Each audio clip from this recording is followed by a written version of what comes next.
Kagulat World. Ang European hardcourt ay niyanig muli at muling Pilipinas ang nagdala ng ingay. Sa ITF W40 Pétange Tournament sa Luxembourg, ipinakita ni Alexandra Ayala ang dominance na hindi na pwedeng pigilan. Sa isang matchup laban sa home bet na si Marie Weckerle at ang kanyang partner, tila nagbigay ng statement si Ayala. Ang Asian talent ay handang makipagsabayan o higitan pa ang elite ng Europa.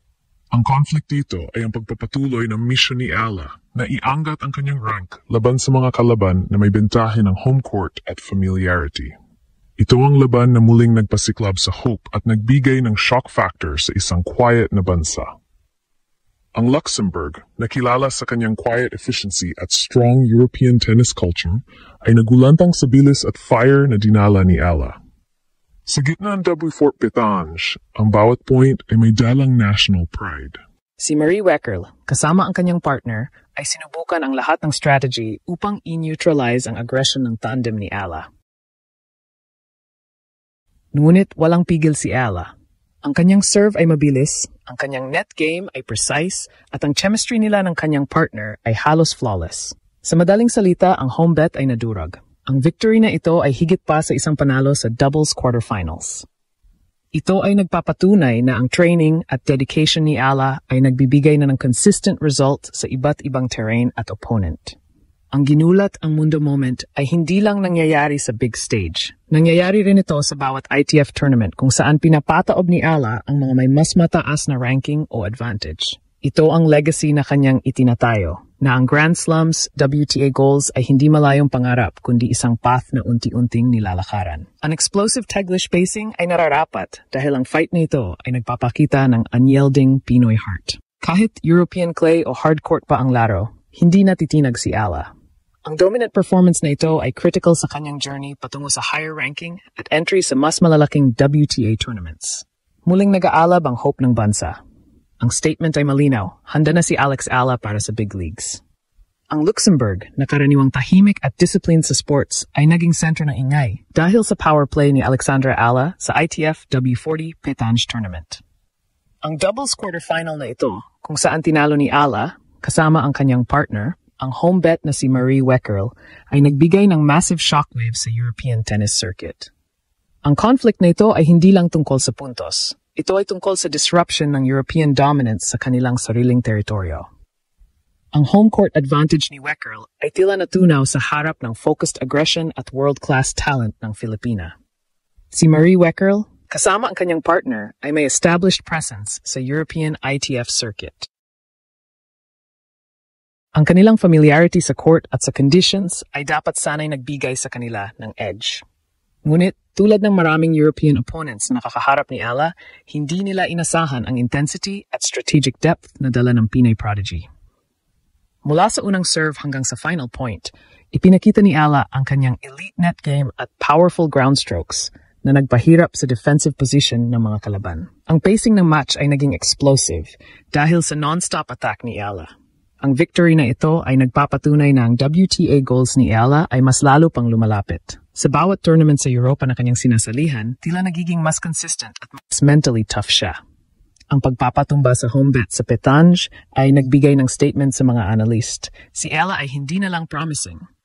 Siya ay isang legitimate contender na kayang mag-perform sa ilalim ng matinding pressure at sa unfamiliar courts. Ang shock factor ay nakita sa scoreline at sa swiftness ng kanilang panalo. Ang emotional nucleus ng kuwento ay nananatili.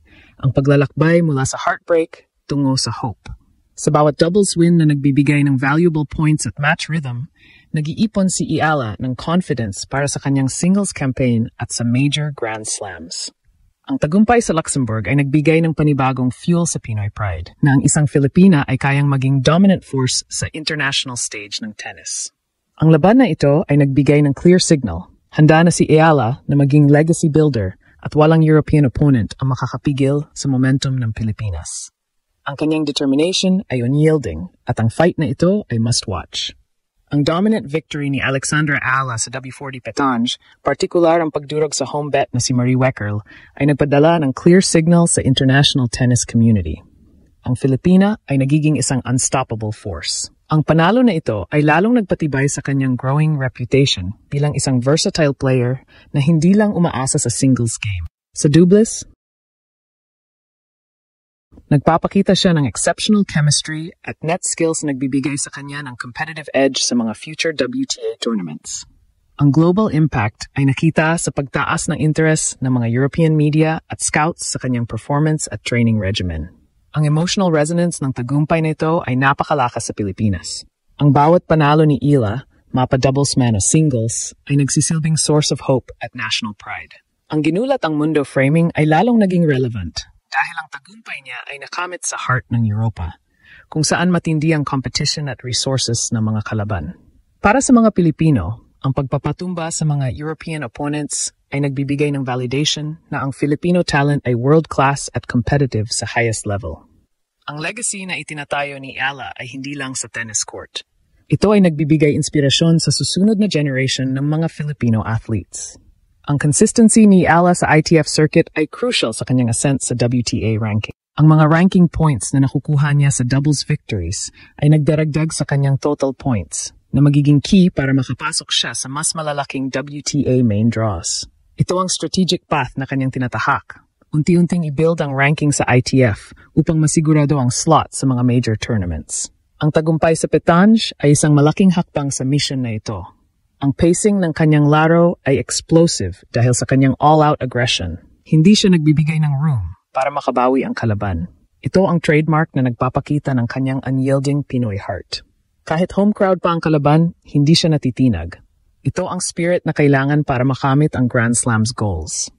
Ang current momentum ni Ala ay nagpapatunay na ang journey mula sa loss tungo sa legacy ay nasa full swing. Ang tanong ngayon ay, hanggang saan naabot ang uncontrolled dominance ni Alexandra Ala sa European Tour? Ang dominant performance ni Alexandra Ala sa W40 Pétange ay critical sa kanyang WTA journey. Ang pagpapatumba sa home bet na si Marie Weckerle ay nagbigay ng sapat na points at confidence upang lalo siyang umakyat sa ranking at maging consistent contender sa mga higher-tier tournaments. Hindi na lang siya promising talent, siya na ang flag bearer ng hope ng Pilipinas sa global tennis stage. Ang bawat panalo niya ay nagpapatunay na ang Grand Slam's goals ay achievable basta't mananatili ang kanyang focus at unyielding spirit. Ang consistency na ipinapakita ni Ala sa Europa ay nagpapakita na handa na siya para sa mas matiting hamon. Ito ang simula ng legacy na matagal ng inaasam ng bansa, mula sa heartbreak tungo sa dominance. Ang tanong ngayon, sa patuloy na momentum na ito, makukuha na ba ni Alex Ila ang kanyang first big WTA title bago matapos ang season? At sa next Grand Slam, makikita na ba natin ang breakthrough performance na magpapabago sa kasaysayan ng Philippine sports? Tutok at samahan natin siya sa kanyang misyon.